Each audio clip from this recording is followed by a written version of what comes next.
नमस्कार, एक बार फिर से आप सभी का स्वागत है। आज हम लोग हिंदी कहानी आकाशदीप का अध्ययन करेंगे, जिसके लेखक जयशंकर प्रसाद हैं। ये जो हंस रही है दुनिया मेरी नाकामियों पे, ताने कस रही है दुनिया मेरी नादानियों पे। ये जो हंस रही है दुनिया, मैं तो काम कर रहा हूँ अपनी सारी खामियों पे, ताने कस रही है दुनिया। तो आप लोगों को भी इसी प्रकार से लगातार निरंतर प्रयास करते हुए आगे बढ़ना है। देखिए, यहाँ पे 3 कैटेगरी यूजीसी नेट में पिछली बार से बना दिया गया है। पहली कैटेगरी पीएचडी की है, दूसरी कैटेगरी नेट की है और तीसरी कैटेगरी आपकी जेआरएफ की है। तो जेआरएफ सबसे ऊपर है। जेआरएफ 1% बच्चे होते हैं, नेट 6% बच्चे होते हैं और 6% का ही 1% आपका जेआरएफ ले लिया जाता है। पीएचडी ज़्यादा होता है, 15, 16, 17%। तो पीएचडी में ज़्यादा लोग पास होंगे। पीएचडी की कट ऑफ सबसे कम जाएगी, नेट की उससे ज़्यादा जाएगी, यानी 6% लेते हैं। और जेआरएफ की सबसे ज़्यादा कट ऑफ जाती है, क्योंकि इसमें बहुत कम बच्चे होते हैं। नेट के 1% लोगों को लेने का मतलब कि बहुत ही कम हो जाते हैं बच्चे। तो सबसे चुनौती आपकी जेआरएफ होती है और सबका टारगेट भी जेआरएफ होता है। तो हमें यह टारगेट बना के चलना है कि हमारा जेआरएफ हो। जेआरएफ यदि नहीं भी हुआ तो नेट हो जाएगा, नेट नहीं हुआ तो पीएचडी हो जाएगा। पीएचडी क्या है, 1 साल के लिए वैलिड है और पीएचडी का मतलब है कि आप पीएचडी में एडमिशन लेने के लिए वैलिड हो गए। वहीं नेट का मतलब है कि आप असिस्टेंट प्रोफेसर के लिए भी एलिजिबल हो गए और पीएचडी में एडमिशन लेने के लिए भी। वहीं पे बात की जाए जेआरएफ की, तो जेआरएफ में भी आप असिस्टेंट प्रोफेसर के लिए एलिजिबल हो जाएंगे और पीएचडी में एडमिशन लेने के लिए भी। बस जेआरएफ का क्या मतलब हो जाएगा, जूनियर रिसर्च फेलोशिप। यहाँ पे आपको फेलोशिप मिलेगा।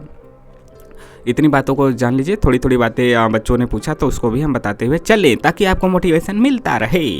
कहानी संग्रह 19 कहानियाँ इसमें हैं। आकाशदीप कहानी 1928 कहीं कहीं मिलता है, कहीं कहीं 29 मिलता है इसका प्रकाशन वर्ष। और जयशंकर प्रसाद का जन्म भी याद रखिए, 1889।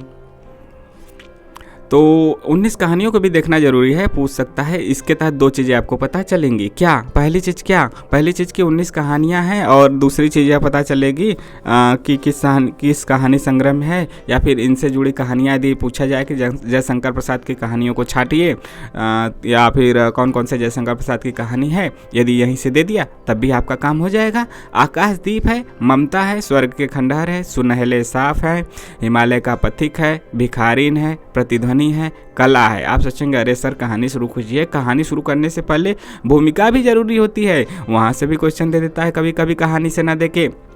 यह सब भी कहानी का ही पार्ट है। कला है, देवदासी है, समुद्र संतरण है, वैरागी है, बंजारा है, चूड़ी वाला है। इसके बाद अपराधी भी है, प्रलय चिन्ह भी है, रूप की छाया भी है, ज्योतिषमती भी है, रमला भी है, विसाती भी है। तो ये सब रहे। और पात्रों को देखा जाए तो सबसे प्रमुख पात्रों में बुद्धगुप्त और चंपा का नाम आता है, ठीक है। और इसके बाद नायक जया का जो यहाँ पे बताया गया है जंगली, और श्यामा युवती है, वणिक मणिभद्र भी हैं।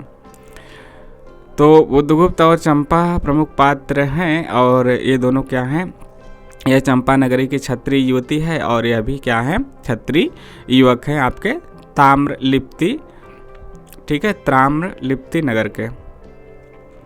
तो इस प्रकार से यहाँ पे आपका कहानी हम शुरू करते हैं। वाचन स्वर अवनीश।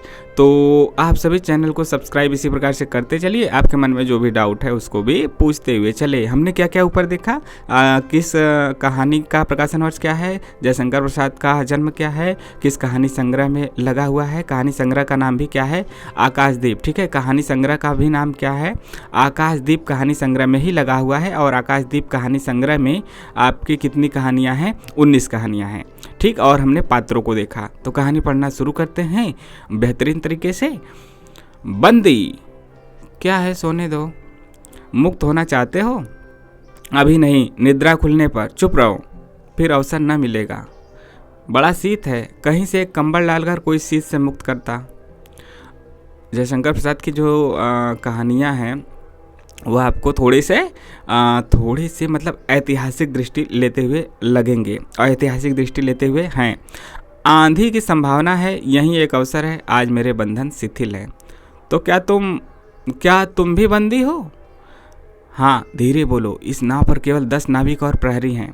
कितने नाविक और प्रहरी की बात की गई है? 10 नाविक। इंपॉर्टेंट है, इंपॉर्टेंट चीज़ें हम आपको बताते हुए चलेंगे। शस्त्र मिलेगा? मिल जाएगा। पोत से संबद्ध रज्जू काट सकोगे? हाँ हाँ काट सकेंगे।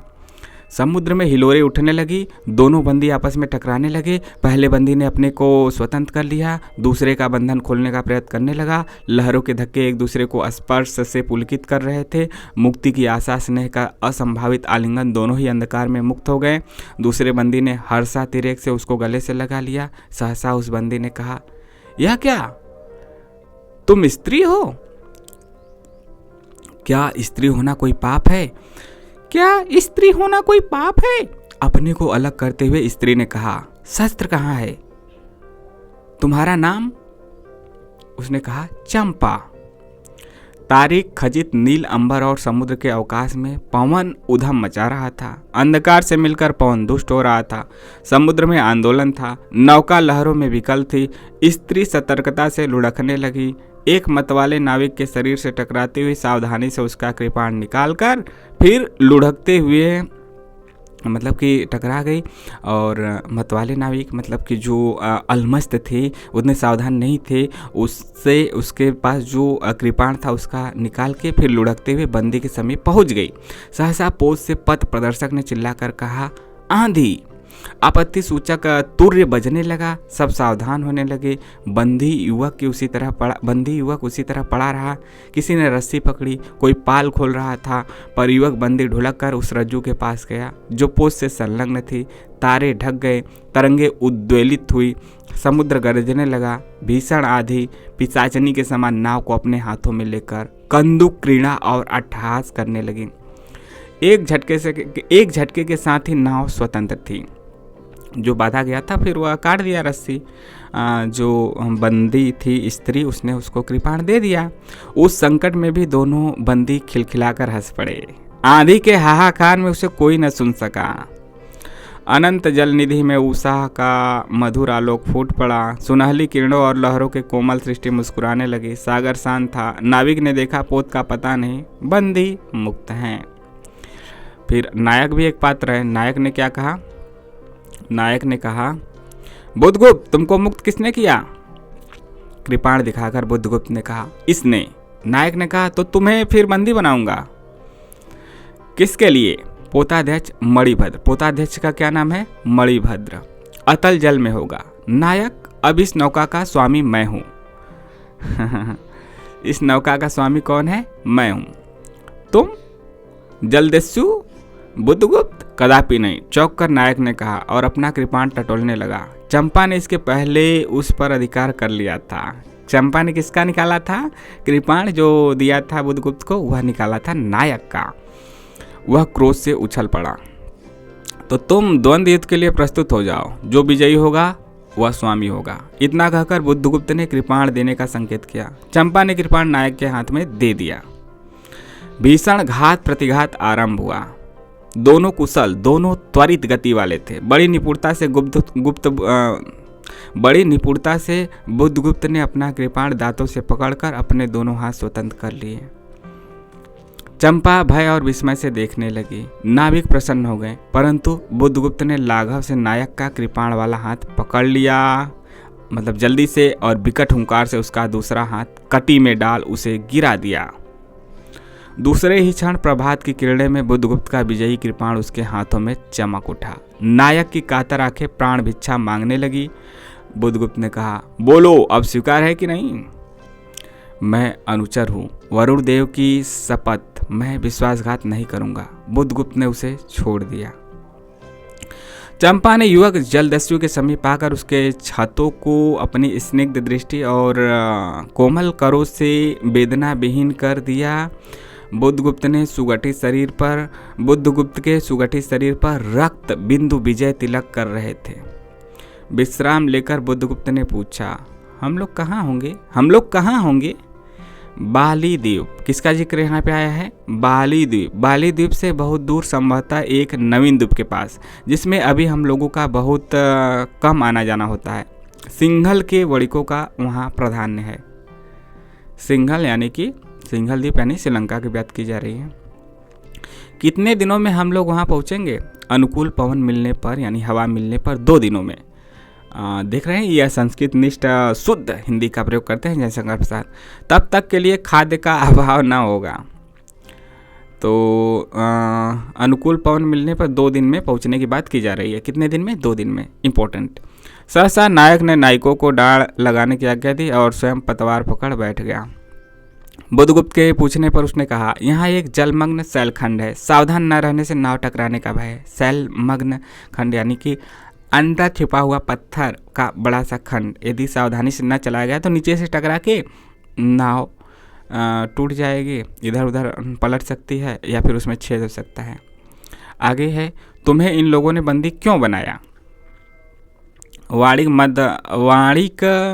मणिभद्र की पाप वासना ने। वाणिक मणिभद्र का पात्र पहले ही हम जिक्र कर चुके हैं। तुम्हारा घर कहाँ है? तो याद रखिए, जाह्नवी के तट पे। उसका घर कहाँ था बुद्धगुप्त का? जाह्नवी के तट पर। चंपा नगरी के एक क्षत्रिय, सॉरी,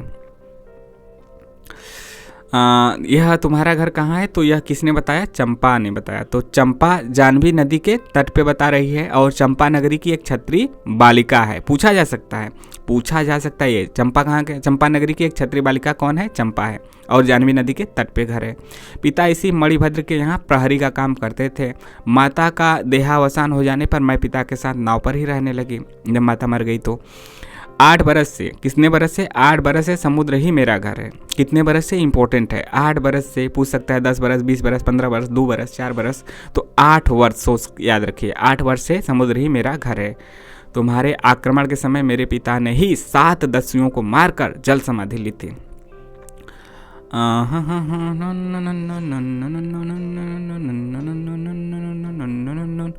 तो यहाँ पे आगे बढ़ते हैं। जब यह आपस में बातें होने लगी तो यहीं पे हुआ, तुम्हारे आक्रमण के समय मेरे पिता ने ही 7 दस्युओं को मारकर, कितने दस्यु? 7 दस्यु। और यह कितने बरस से रह रही? 8 बरस। तो सभी अलग अलग याद रखें।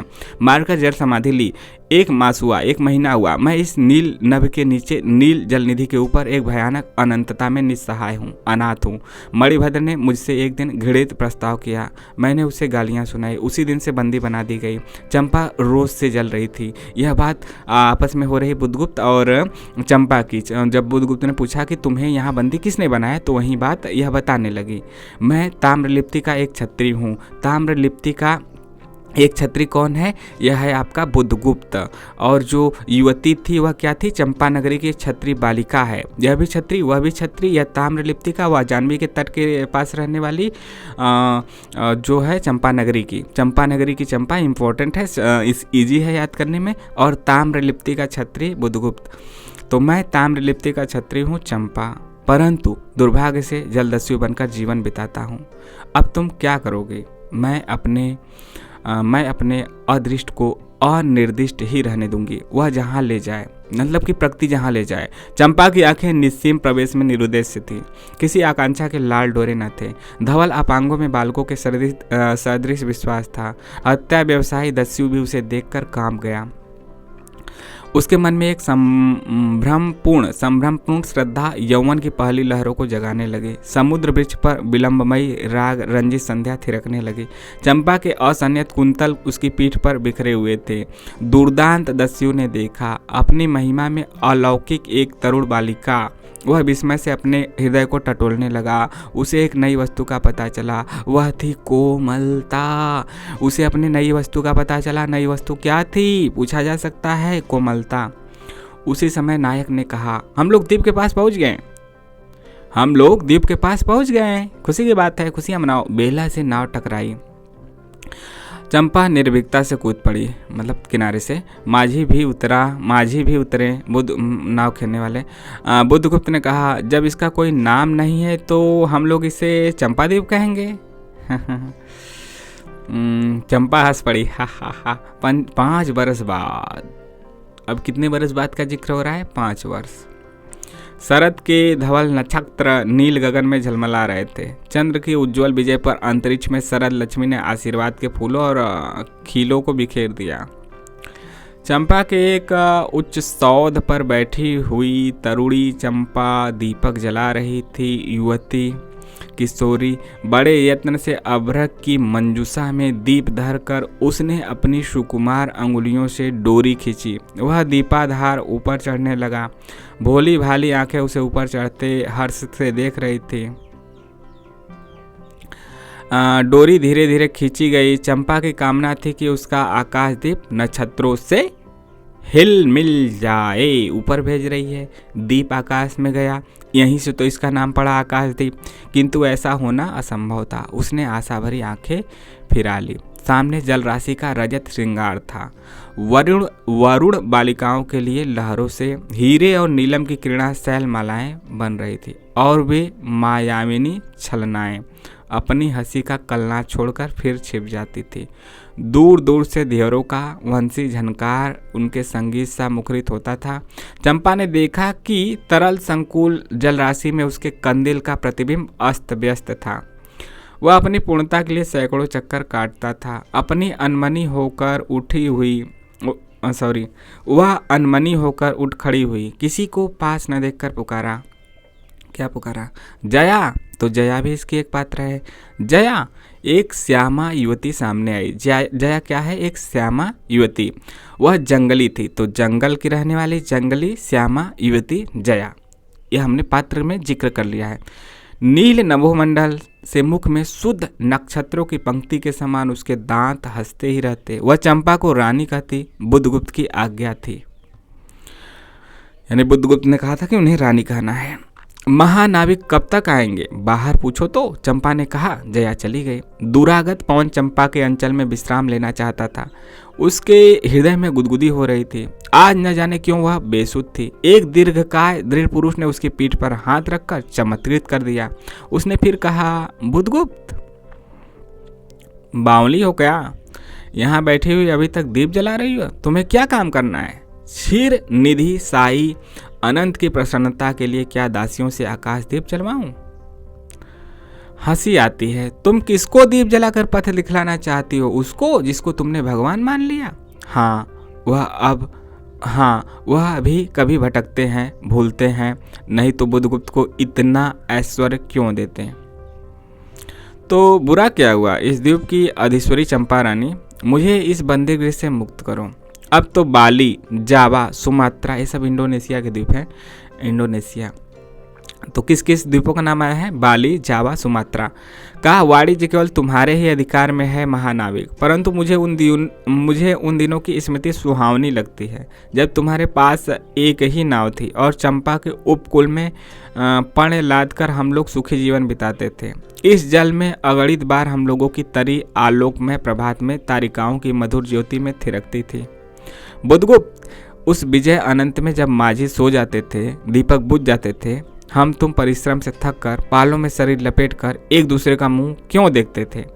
वह नक्षत्रों की मधुर छाया। तो चंपा, अब उससे भी अच्छे ढंग से हम लोग विचार सकते हैं। तुम मेरी प्राण दात्री हो, मेरी सर्वस्व हो।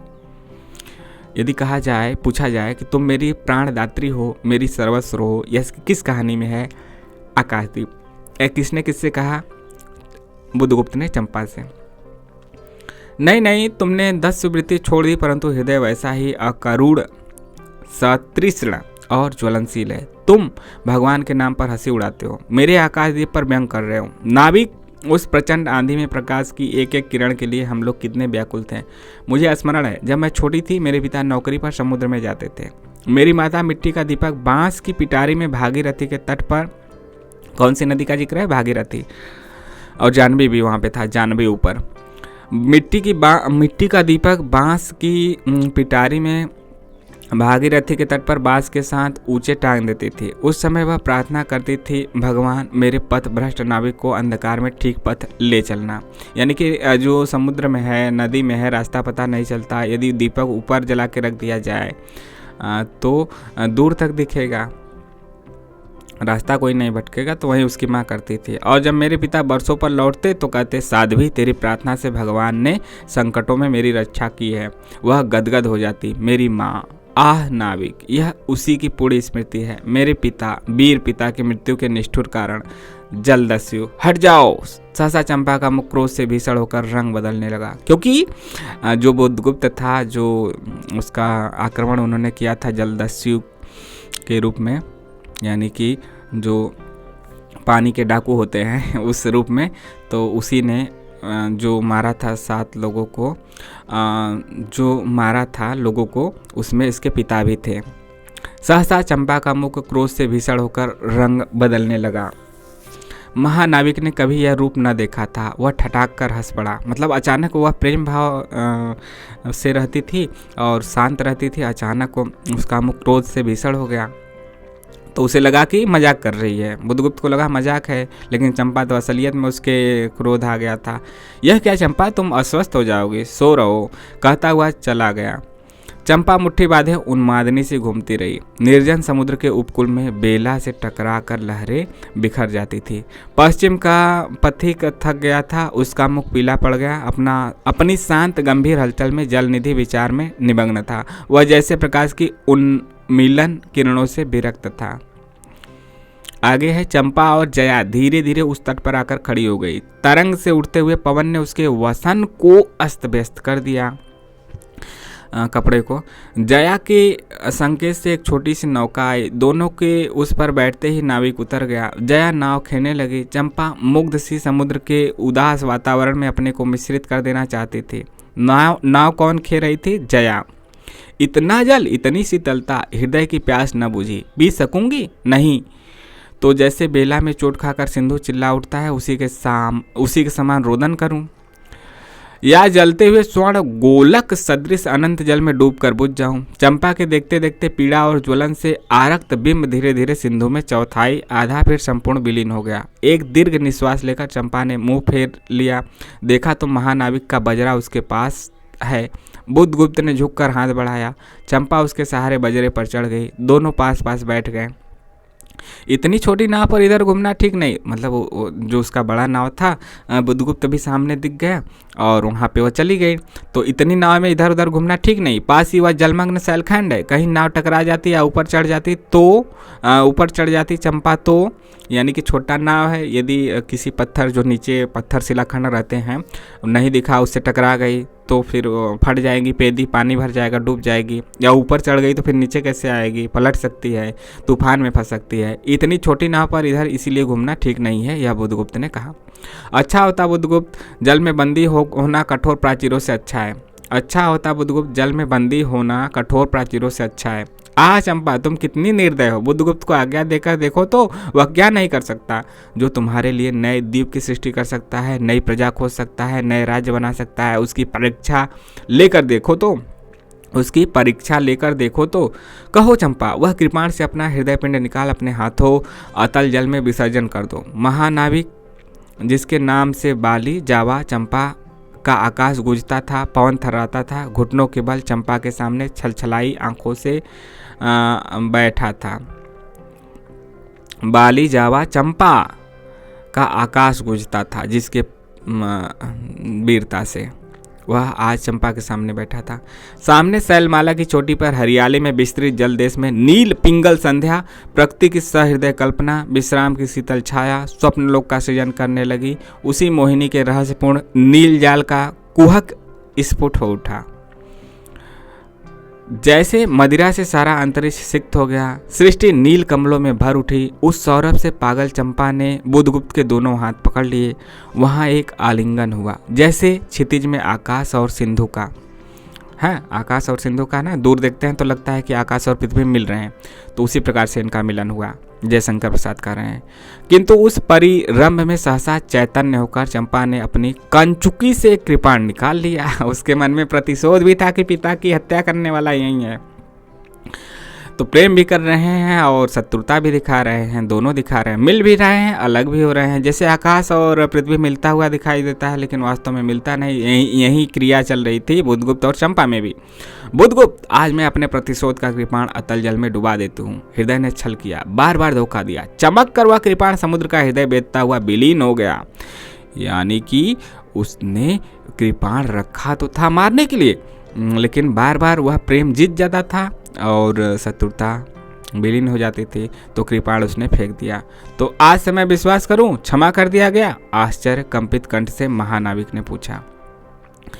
महानाविक बुद्धगुप्त, विश्वास कदापि नहीं बुद्धगुप्त। जब मैं अपने हृदय पर विश्वास नहीं कर सकी, उसी ने धोखा दिया, तब मैं कैसे कहूँ मैं तुम्हें घृणा करती हूँ, फिर भी तुम्हारे लिए मर सकती हूँ। घृणा भी है, प्रेम भी है, और उसको मारना भी चाहती है, उसके लिए मरना भी चाहती है। सोचो तो क्या क्या हो गया। जिसको मारना चाहती है उस पर मरना भी चाहती है, जिससे घृणा करती है उससे प्रेम भी करती है। अंधेर है जलदस्यु, तुम्हें प्यार करती हूँ। चंपा रो पड़ी। वह स्वप्नों की रंगीन संध्या तम से अपनी आंखें बंद करने लगी थी। दीर्घ निश्वास लेकर महानाविक ने कहा, इस जीवन की पूर्णतम घड़ी की स्मृति में एक प्रकाश गृह बनाऊंगा चंपा। यही उस पहाड़ी पर संभव है कि मेरे जीवन की धुंधली संध्या उससे आलोकपूर्ण हो जाए। चंपा के दूसरे भाग में एक मनोरम शैलमाला थी। वह बहुत दूर तक सिंधु जल में निमग्न थी। सागर का चंचल जल उस पर उछलता हुआ उसे छिपाए था। आज उसी शैलमाला पर चंपा के आदि निवासियों का समारोह था। उन सबों ने चंपा को वन देवी सा सजाया था। ताम्र लिप्ति के बहुत से सैनिक नाविकों की श्रेणी में वन कुसुम विभूषिता चंपा शिविका रूढ़ होकर जा रही थी। शैल के एक ऊंचे शिखर पर चंपा के नाविकों को सावधान करने के लिए सुदृढ़ दीप स्तंभ बनाया गया था। आज उसी का महोत्सव है। बुद्धगुप्त स्तंभ के द्वार पर खड़ा था। शिविका से सहायता देकर चंपा को उसने उतारा। दोनों ने भीतर पदार्पण किया कि बांसुरी और ढोल बजने लगे। पंक्तियों में कुसुम भूषण से सजी वन बालाएं फूल उछालती हुई नाचने लगी। ठीक है, तो यह सब जो एक कथन कहा गया है, इसको याद रखिए कि आकाशदीप कहानी का है। बाकी चीज़ें बताई ही जा रही हैं, यानी कि उनके बुद्धगुप्त और चंपा के स्वागत के लिए तैयारियां थी। ढोल नगाड़े बांसुरी, नगाड़े नहीं, मतलब कि ये देखिए यहाँ पे इम्पोर्टेंट क्या है, ढोल और बांसुरी। किसका किसका जिक्र आया है, किन यंत्रों का किन वाद्य यंत्रों का? बांसुरी और ढोल इम्पोर्टेंट है, बांसुरी और ढोल। दीप स्तंभ की ऊपरी खिड़की से देखती हुई चंपा ने जया से पूछा, यह क्या है जया, इतनी बालिकाएं कहाँ से बटोर लाई? आज रानी का ब्याह है ना, कहकर जया ने हंस दिया। बुद्धगुप्त विस्तृत जल नदी की ओर देख रहा था। उसे झकझोर कर चंपा ने पूछा, क्या यह सच है? यदि तुम्हारी इच्छा हो तो यह सच भी हो सकता है चंपा। कितने वर्षों से मैं ज्वालामुखी को अपनी छाती में दबाए हूँ। चुप रहो महानाविक। क्या मुझे निस्सहाय और कंगाल जानकर तुमने आज सब प्रतिशोध लेना चाहा? मैं तुम्हारे पिता का घातक नहीं हूं चंपा। वह एक दूसरे दस्युओं के शस्त्र से मरे। यदि मैं इसका विश्वास कर सकती बुद्धगुप्त, वह दिन कितना सुंदर होता, वह क्षण कितना स्पृहणीय होता। आह, तुम इस निष्ठुरता में भी कितने महान होते। यानी कि बुद्धगुप्त अपनी तरफ से कह रहा है कि जो आपके पिता मरे हैं वह दूसरे जलदस्यु ने मारा है, मेरे कृपाण से नहीं मरे थे। तो वहीं चंपा कह रही है कि नहीं, काश मैं इस पे विश्वास कर पाती तो कितना सुंदर होता। इतनी निष्ठुरता में भी तुम कितने महान होते। जया नीचे चली गई। स्तंभ के संकीर्ण प्रकोष्ठ में बुद्धगुप्त और चंपा एकांत में एक दूसरे के सामने बैठे थे। बुद्धगुप्त ने चंपा के पैर पकड़ लिए। कौन किसका पैर पकड़ा? याद रखिए, बुद्धगुप्त ने। उच्छ्वसित शब्दों में वह कहने लगा, चंपा, हम लोग जन्मभूमि भारतवर्ष से कितनी दूर इस निरीह प्राणियों में इंद्र और साची के समान पूजित है। इंद्र और किन देवताओं की बात की गई है इसमें? इंद्र और साची। स्मरण होता है कि वह दार्शनिकों का देश, वह महिमा की प्रतिमा, मुझे वह स्मृति नित्य आकर्षित करती है। परंतु मैं क्यों नहीं जाता? जानती हो, इतना महत्व प्राप्त करने पर भी मैं कंगाल हूँ। मेरा पत्थर सा हृदय एक दिन सहसा तुम्हारे स्पर्श से चंद्रकांत मणि की तरह द्रवित हुआ। चंपा, मैं ईश्वर को नहीं मानता, मैं पाप को नहीं मानता, मैं दया को नहीं समझ सकता, मैं उस लोक में विश्वास नहीं करता, पर मुझे अपने हृदय के एक दुर्बल अंश पर श्रद्धा हो चली है। तुम न जाने कैसे एक बहकी हुई तारिका के समान मेरे शून्य में उदित हुई हो। आलोक की एक कोमल रेखा इस निविड़तम में मुस्कुराने लगी। पशुबल और धन के उपासक के मन में किसी शांत और एकांत कामना की हंसी खिलखिलाने लगी, पर मैं न हंस सका। चलोगी चंपा? पोत वाहिनी पर असंख्य धनराशि लाद कर राजरानी सी जन्मभूमि के अंक में आज हमारा परिणय हो, कल ही हम लोग भारत के लिए प्रस्थान करें। प्रेम, परिणय, प्रेम, शादी। महानाविक बुद्धगुप्त की आज्ञा सिंधु की लहरें मानती हैं। वे स्वयं उस पोतपुंज को दक्षिण पवन के समान भारत में पहुंचा देंगी। आह चंपा, चलो। चंपा ने उसके हाथ पकड़ लिए किसी आकस्मिक झटके ने एक पल भर के लिए दोनों के अधरों को मिला दिया, होठों को मिला दिया। सहसा चैतन्य होकर चंपा ने कहा, बुद्धगुप्त, मेरे लिए सब भूमि मिट्टी है, चाहे यह भूमि हो चाहे वह भूमि है, सब मिट्टी है। सब जल तरल है, सभी जल तरल है, मतलब लिक्विड है। सब पवन शीतल है, कोई विशेष आकांक्षा हृदय में अग्नि के समान प्रज्वलित नहीं। सब मिलाकर मेरे लिए शून्य है, मेरे लिए एक शून्य है। प्रिय नाविक, तुम स्वदेश लौट जाओ विभवों का सुख भोगने के लिए और मुझे छोड़ दो इस निरीह भोले भाले प्राणियों के दुख की सहानुभूति की और सेवा के लिए। कैसे सेवा करेगी? उन्हें रास्ता दिखाकर, आकाश में दीप जलाकर। तब मैं अवश्य चला जाऊंगा चंपा, यहाँ रहकर मैं अपने हृदय पर अधिकार रख सकूं, इसमें संदेह है। उन लहरों में मेरा विनाश हो जाए। मतलब वहीं कह रहे हैं बुद्धगुप्त को यहाँ पे मैं रहूं और हृदय पे मेरा बस नहीं रहेगा, क्योंकि हृदय तो चंपा के पास जा चुका है। महानाविक के उच्छ्वास में विकलता थी। फिर उसने पूछा, तुम अकेली यहाँ क्या करोगे? तो आप में से कौन कौन ऐसे प्रेम जिसके अंदर उमड़ा है, आप लोग कमेंट करके बताइए कि आपके साथ ऐसा प्रेम यदि कभी घटा हो, कब घटा था, किस क्षण में घटा था और आपके अंदर क्या मनोभाव थे। पहला विचार था, कभी कभी इस दीप स्तंभ पर से आलोक जलाकर अपने पिता की समाधि का इस जल से अन्वेषण करूंगी, किंतु देखती हूँ मुझे भी इसी में जलना होगा जैसे आकाशदीप। एक दिन स्वर्ण रहस्य के प्रभात में चंपा ने अपने दीप स्तंभ पर से देखा, सामुद्रिक नावों की एक श्रेणी चंपा का उपकूल छोड़कर पश्चिम उत्तर की ओर महाजल ब्याल के समान संतरण कर रही हैं। उसकी आंखों से आंसू बहने लगे। यह कितनी ही शताब्दियों पहले की कथा है। चंपा आजीवन उस दीप स्तंभ में आलोक जलाती रही है, किंतु उसके बाद भी बहुत दिन द्वीप निवासी उस माया, ममता और स्नेह सेवा की देवी की समाधि सदृश पूजा करते थे। ठीक है, यहाँ कितनी ही शताब्दियों पहले की कथा है। एक बार ऊपर से फिर से पढ़ते हैं। देखिए, पहले विचार था कि कभी कभी इस दीप स्तंभ पर से आलोक जलाकर अपने पिता की समाधि का इस जल से अन्वेषण करूंगी। पहले यह सोच रही थी चंपा। फिर क्या सोची, किंतु देखती हूँ मुझे भी इसी में जलना होगा जैसे आकाश दीप जल रहा है। लगातार जलना होगा, केवल समाधि पर दीप कभी कभी नहीं बल्कि लगातार जलाना होगा। एक दिन स्वर्ण रहस्य के प्रभात में चंपा ने अपने दीप स्तंभ पर से देखा, सामुद्रिक नावों की एक श्रेणी चंपा का उपकूल छोड़कर पश्चिम उत्तर की ओर महाजल ब्याल के समान संतरण कर रही है। उसकी आंखों से आंसू बहने लगे जब लोग उसके चंपा द्वीप को छोड़कर जा रहे थे।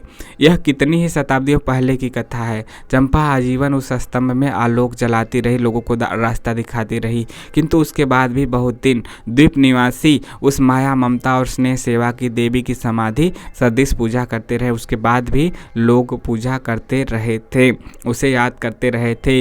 एक दिन काल के कठोर हाथों ने उसे भी अपनी चंचलता से गिरा दिया। लेकिन क्या हुआ कि समय आता है और सबका अंत होता है। तो एक बार यह हुआ कि काल ने यानी समय ने अपने कठोर हाथों से, अपनी चंचलता से उस आकाशदीप, उस दीप स्तंभ को भी गिरा दिया और चंपा का भी अंत हुआ, उस दीप का भी अंत हुआ। यहाँ पे मतलब कहानी समाप्त हुई।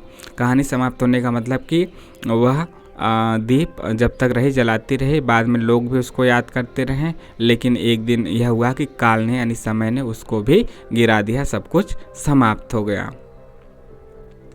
तो यह रहा आकाशदीप कहानी। आपको यह कहानी कैसा लगा ज़रूर कमेंट के माध्यम से बताइए। मिलते हैं नेक्स्ट वीडियो में।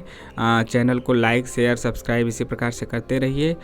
डिस्क्रिप्शन और कमेंट बॉक्स में टेलीग्राम का लिंक है, वहाँ से ज्वाइन भी कर सकते हैं चैनल को। इसी प्रकार से आपका प्यार देने के लिए तहे दिल से शुक्रिया। अपने सवाल सुझाव कमेंट करके बताइए, टेलीग्राम पर भी बताइए। मिलते हैं नेक्स्ट वीडियो में। जय हिंद, जय भारत। इसको आप अच्छे से देख लीजिए ताकि यहाँ से कोई भी क्वेश्चन पूछा जाता है तो उसको हम लोग आसानी से कर सकें। ना सिर्फ नेट के एग्ज़ाम में बल्कि आप अलग अलग असिस्टेंट प्रोफेसर के एग्ज़ाम में, अलग अलग राज्यों के जो सेट एग्ज़ाम होता है उसमें, हायर एग्ज़ाम होता है उसमें, TGT, PGT, LT grade, GIC exam होता है उसमें भी यह लाभकारी है। मिलते हैं नेक्स्ट वीडियो में। जय हिंद।